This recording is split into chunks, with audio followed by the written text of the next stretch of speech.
Hey guys, I'm so excited you were able to join us for another virtual interview series. We have a very special guest today, and I cannot wait for you guys to learn all that he has to share with us. So, Rick, thank you so much for being with us. Thank you, April. Appreciate you giving me the opportunity to speak to the students. Yes, we are so excited to hear about you, your job, all the different things that you've done over the past. And so if you would just take a few minutes, introduce yourself, tell us who you are, what you do, and where you're from. Sure. So my name is Rick Stowe. I'm a senior managing director, which is just another fancy term for partner for East Coast Entertainment. We have offices that are from South Florida to New York City and all everywhere in between. Our specialty is providing entertainment and producing events for corporate entities. It could be something as simple as a wedding reception, colleges, universities, also festivals, and we do a lot of touring type artists that work in what we call performing arts centers around the country. So it sounds like that you have a very fun job. Sounds like you get to work with a lot of people that a lot of these students probably have heard their names before.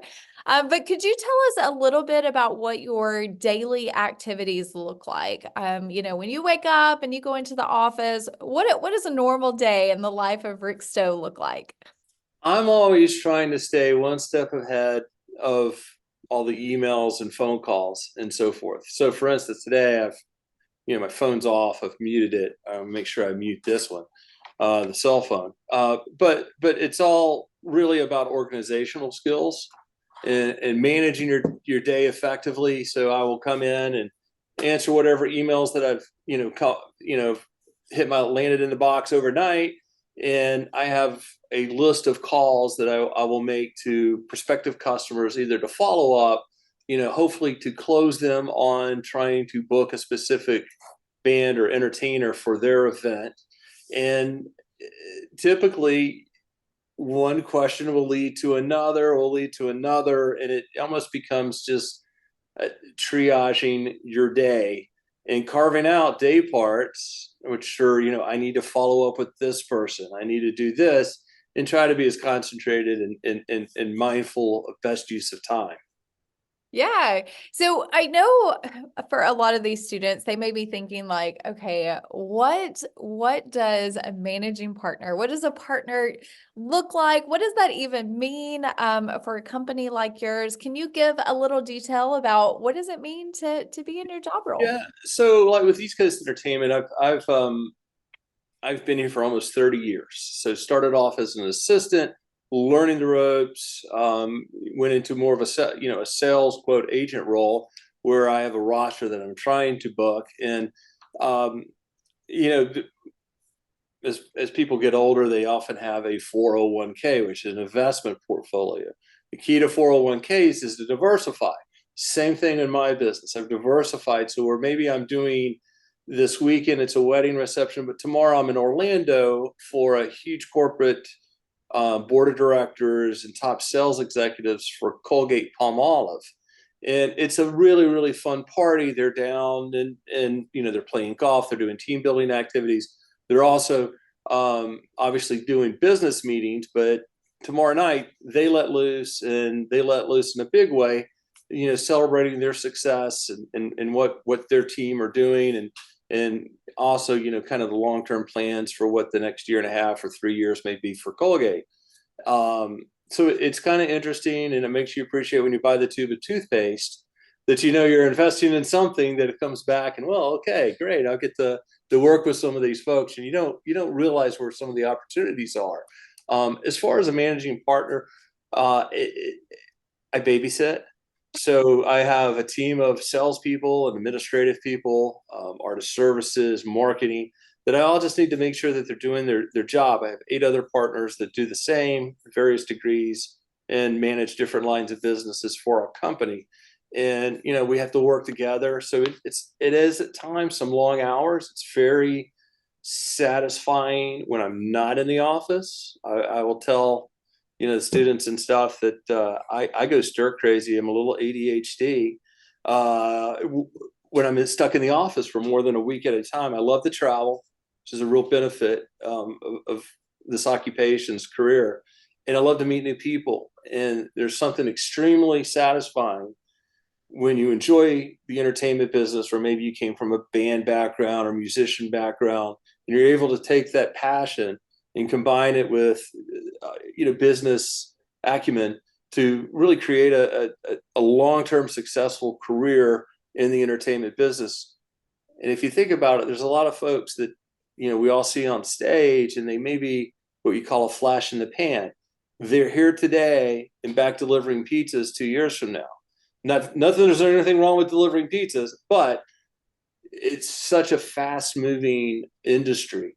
And, gosh, 5 or 6 years ago, somebody that is at the top of the charts right now very well could have been sitting in a high school class in anywhere America, trying to figure out what to do with their life. And they got lucky, entertaining or had some kind of talent that people recognized. And it's so different from when I was chasing the dream 30 and 35 years ago, because of social media and the opportunities. You can put something on TikTok, you can put something on Instagram, and you watch it, gain the traction and, really blossom. And for some of these guys and girls that are out there doing it, into huge career opportunities. I love so much that you mentioned that. And, something that we always like to share with students is that you don't have to be the performer on stage to work in the entertainment industry. And I think your journey and your path is really a testament to that. So we all know you don't start out at managing partners. So could you kind of walk us through what the journey for you looked like from high school till now? Absolutely. So it's funny because I'll tell everybody I'm 55 years old, and I used to kind of brag on how many years I've been in this industry. And I started when I was 15, so that's 40 years. So it really makes me sound like I'm a super, super old person. I don't feel that way. I truly believe that the music business, entertainment in general, keeps you young. Keep, at least, I don't know, if there's gray hair, not a whole lot of hair on the top of my head. But I absolutely love what I do. Mhm. That journey started, like I said, when I was 15. It was literally pushing cases and unloading trucks for a band that was really popular in the Carolinas and the Eastern Seaboard, a band called Sugar Creek back in the 80s, and large production. It was a cover band that was traveling with an 18-wheeler, all kinds of lights and sound, but I got to learn. And I got in there, I got dirty, I got sweaty, but I understood how things worked. And the lighting, the audio, the backline, all of that. At the same time, I was playing guitar and dreaming about being the guy that was on MTV when MTV played videos, and not just reality TV and weird stuff. But nonetheless, I kept that passion alive. I ended up, working with those guys off and on. And I use the term working pretty loosely, because I'd get a t-shirt or a cassette tape that ages that thing out of it. It was really never any money, but it was my opportunity to learn and hands-on experience. And for anybody that's interested in this industry, whether you're on the production side, you're on the management side, you're on the musician, the performer side, best thing you can do is to dive in. Mm-hmm. Get dirty. I have a backpack that rarely leaves my side, and I always carry a pair of work gloves in there, because I never know when I need to jump in the back of that truck and start helping unload or building out, gear, for whatever reason. Maybe we're just running late, or somebody is sick or whatever. That doesn't matter. I've got to pick up the slack and make it happen. And I also believe that, if I'm the guy who's writing the checks to the performers and to the crew people, the production companies, that when they see me in the back of the truck sweating with them and working just as hard as those guys are, that there's a little bit of a mutual respect that happens. And maybe those guys will work just a little bit harder because they see, whoever I am, whether they really know what my role is, that I'm rolling up my sleeves and I'm here for you. We're going to make this happen. And I really think that's a huge part of being successful, whether it's in the entertainment business, medical, farming, anything. You just got to immerse yourself in it and become a sponge. Let all that information and knowledge come in and figure out what's important to you and what's not important. Sometimes jumping into a career, whether you're doing an internship, you're just learning it, you're getting your hands dirty, as we keep saying, or I say, you may find out, well, gosh, this isn't the path for me. That's okay. I had a social chair down at Auburn University. I used to sell bands there, and I hooked him up with a friend of mine's bank. He wanted to go into banking, and he needed an internship to complete some of his credits. And I saw him once or twice over the summer when I go to the bank and doing whatever I needed to do. And then I remember seeing him back in Auburn in August. I went to him and he goes, Rick, I want to thank you for helping me get this internship. I said, man, hey, that's great. I mean, I'll do that for anybody. And he goes, well, it made me realize how much I hate finance.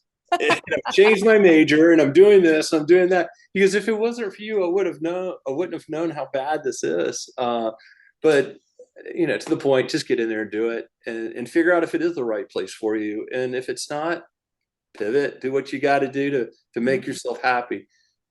If you're not happy or don't take pride in the job you're doing or don't feel passionate about it, I can guarantee that you won't be successful. That is so true. And I love that you shared, you still have a pair of work gloves. Even though you're managing partner, you still have a pair of work gloves in your backpack. And so I just think that's awesome. Backpack. Oh, I love it. I love it. And so that truly is just, it speaks to your character and you as a leader. I think that's amazing.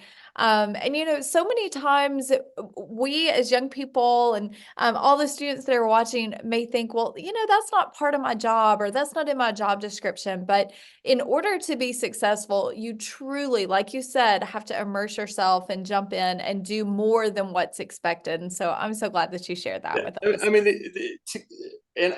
I literally preach this, whether it's to the people that I work with on a daily basis, my team members, or maybe it's the artist. It is, the path to success, or just what somebody thinks is successful, is to always give them value in whatever they're spending or paying you. And maybe that means you show up early, you stay a little late, you walk away, maybe you play 2 extra songs if you're the band. So there's no doubt that the band didn't stop at 9:55 and they were supposed to stop at 10. They went to 10:10. So Right.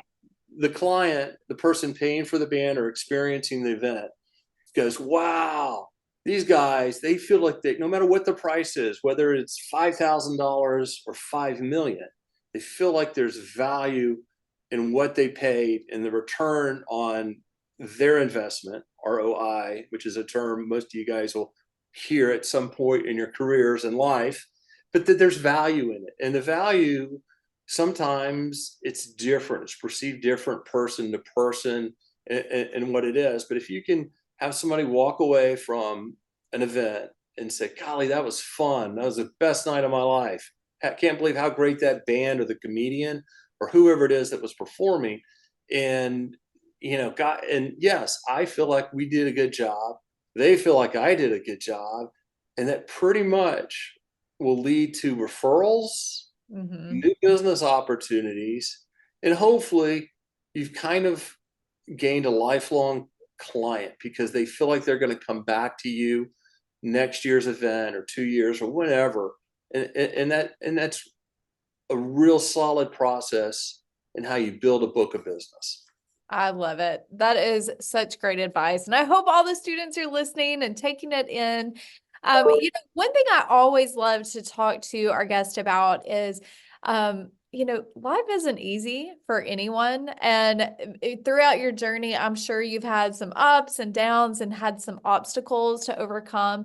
Would you mind sharing with us, any obstacles you faced and how did you overcome those obstacles? That's a fantastic question. This isn't a business where you get rich quick. It may seem like it, and it may seem like everybody is an overnight success story, but you find out an overnight success is maybe 7, 8, 10 years to get to that process to where suddenly everyone realizes or recognizes or appreciates whatever your talent is, especially from the artist side. It's not that much different on the back side of it. You can sit there and you go, oh wow, I really, really like this band. I really want to go after them. I really want to make April successful, Cam success, whoever it may be. And you want to focus on what their talent is, get them up, get them an opportunity to have a swing at bat and hit the grand slam, at least hit a home run, in some case, get on base. Because then we can go to the next thing and start building that career and going from there. For me, it was a lot. I mean, there were times where I was sleeping on couches, whether I was trying to be an artist and doing this. And that sucks. I'll tell you, it's no fun. I've eaten a lot of ramen noodles over the years. Don't need to have ramen noodles anymore. I don't know what the fat is about it, but it doesn't appeal to me at this point in my life. Too old. But not, those things, everyone says, well, it builds character. It certainly does. It makes you appreciate it when you are successful, and when you do land a really, really good job or a good opportunity, you're like, oh, wow, yes, it paid off. Or you're able to afford a new truck or whatever it is, a home. And I think you find value in those experiences as career personalities and whatever opportunities to just make you a better person. I love that. And, you know, a lot of times students don't see the hard work, or actually, not just students, a lot of times people don't see all of the hard work that goes in behind the scenes. They just see the success. And so, it's one of those things you just got to keep plugging along and doing your best and working hard. And it sounds like you've done a fabulous job with that. We talked a little bit earlier about career exploration, finding out what you like and what you don't like. And you mentioned just jumping in and immersing yourself in it. One thing that we always say at Reach and Teach is students can't be what they don't know. And so there are thousands upon thousands of career opportunities out there that, I don't even know about. So, you being in the industry, working in the entertainment industry, what are some career paths that maybe you have discovered along the way that you didn't know existed when you were in high school? Yeah, I mean, if you want to get into the touring side of the business, right? There are, and it's funny because things have changed so dramatically. A lot of it's because of social media. Any large touring artist these days, even some of the smaller ones. So maybe it's an up and coming country act or whatever, pop rock. It doesn't, but a lot of them have content people that are now on the bus or out on the road with them. So they're digital marketing people. They are creating content for their social platforms because they understand that's how you connect with audiences these days. And no, in most cases, the artist really isn't answering or liking your comment. That's somebody that's in an office, a management office that's doing that makes you feel like you have a piece of that person, that you relate to them. They like that comment that you made on Instagram about a post. But that's a position that has really just now come to the forefront in the last 5-6 years. You didn't see it, but there are artists out there that have created their careers based on really, really good social media. And one that comes to mind immediately is Luke Combs. Luke is every man's man, person. He looks like anybody. He doesn't look like he's this Adonis that belongs on CMT. He can write a hell of a great song, and it resonated with people. And they leveraged social media to get people to shows and to have things start working to where, big time agencies, the large agencies in Nashville and concert promoters, guys are packing this into our club. He's selling out, and he doesn't look like Keith Urban. And I don't mean that to sound negative towards Luke, but I don't know if it was 20 years ago he would have had the same opportunity if Right. social media would have existed. There's a lot of fantastic, it's hard work, but if you get into the production side, lighting and sound, lots of really cool things that are going on there. The jobs and opportunities that pay really, really well once you're established. Same with video content. So oftentimes you'll go to a show and you'll see the big video walls that are surrounding the stage or embedded into risers. And that's like a third level of different people that are involved. I have a lighting team, lighting vendor, a video vendor. And, maybe the person that's taking a look at this interview wanted to work for the local TV station. And then they realized, gosh, that's an opportunity. I can go out and be a cameraman or doing the switching or whatever, the video engineering to do that, and don't realize that that's an opportunity with large tours and some very big, really great vendors that are, based not far from Alabama. Most everybody's in Nashville. There's a lot in Atlanta as well. So there's opportunities for anyone. Same with audio. Technology's changing every day. I last on my social media, it was funny. I came across and saw a friend of mine, and he actually lives up towards Chattanooga, so he's in Dalton, Georgia, a little small town. But guess what? He was mixing sound last night on the Tonight Show. For a band that he's out on the road with, and it's like, oh wow, cool. Bucket list check, he did it. And I felt really good. I want to give him that virtual high five for being on, getting to that point and doing something like that. Same guy on a Sunday morning when he's not touring is running sound at a church. Yeah. So nothing is, you can go from doing late night TV things to, with Kings of Leon is who he's out with, is their front of house, which is the sound guy, to, doing something for a church service in a small town. Mm-hmm. A gig's a gig. A lot of times they pay the same amount of money, and look at any of those opportunities as a chance to learn more. Yes. I love that you mentioned, you don't have to live in a big city to have these opportunities.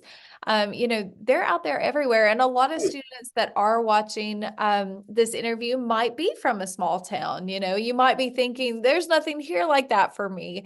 But in reality, you make your own opportunities and you can make it happen. So which is a perfect lead into our last question. It's my favorite question is, what actionable advice do you have for students that are still in high school right now? So if they're interested in working in the entertainment industry or maybe booking talent or, being on the road crew, what advice do you have for them that they can do today while they're still in high school? Like we said earlier, buy a pair of work gloves, get your hands dirty, and volunteer. Now, in this day and age, it gets tough for certain things because of insurance and how old you need to be to make sure that you're covered for workman's comp, and how laws vary state to state. So, you may not, whether it's a production, an audio company that's wherever it may be located, they're all over the place. If you find, you Google around, you find one of these guys, go down there and ask, hey, how can I get in this business? And it may not be something that's sexy and fun and cool. You may be literally taking WD-40 and cleaning cables on a Sunday or a Monday when it comes back up, and prepping gear to get it to go out on its next show. You're getting your feet wet. You're in the business. And as you learn more and more, your opportunities are going to present itself, whether it is, hey, you want to come out and work this show, this festival this weekend? Of course I do. I'm out of the warehouse now. And each opportunity will lead to something else. And it's important that you take that and realize you're not going to walk in and be way up here. You haven't earned your stripes. And it really is that. You got to get in and work hard.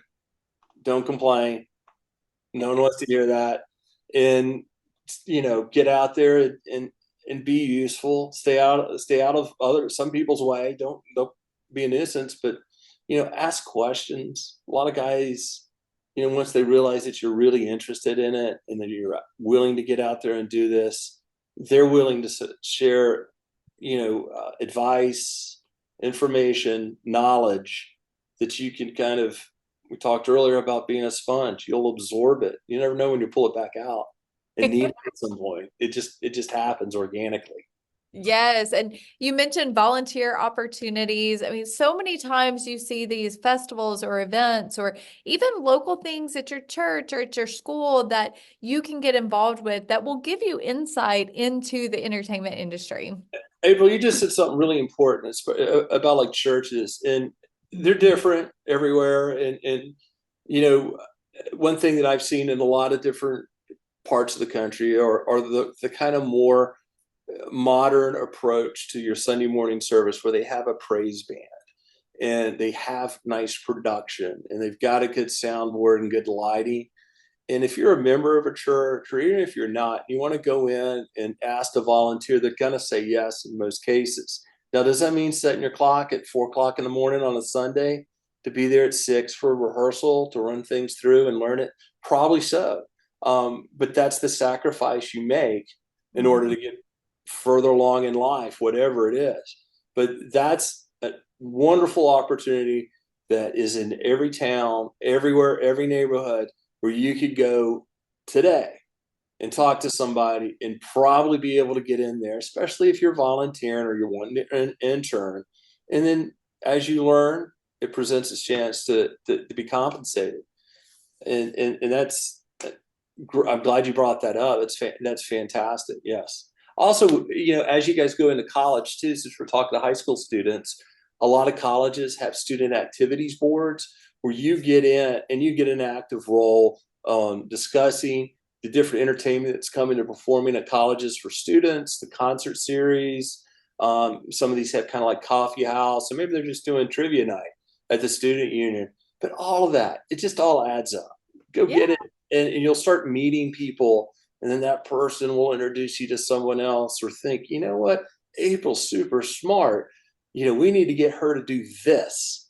And suddenly, Networking. yes, I mean, suddenly you're 20 and 25 years down the road, and hopefully you're in a great place. You've learned something and you're enjoying your career. Yeah, we say all the time, networking is the #1 skill that contributes to your success in your career. So glad you mentioned that. Absolutely. So, Rick, is there anything else you'd like to add? We thank you so much for your time today and sharing your insight with these young people. No, absolutely. Appreciate the opportunity to do it. Don't be afraid to get your hands dirty. Volunteer, intern, all of those things are wonderful opportunities that can lead to the wealth of knowledge that you need for whatever career you may choose. I love it. Well, you guys, thanks so much for tuning in. Be sure to check out our full library of industry professional interviews. You can learn about all different types of career paths, and we'll see you next time.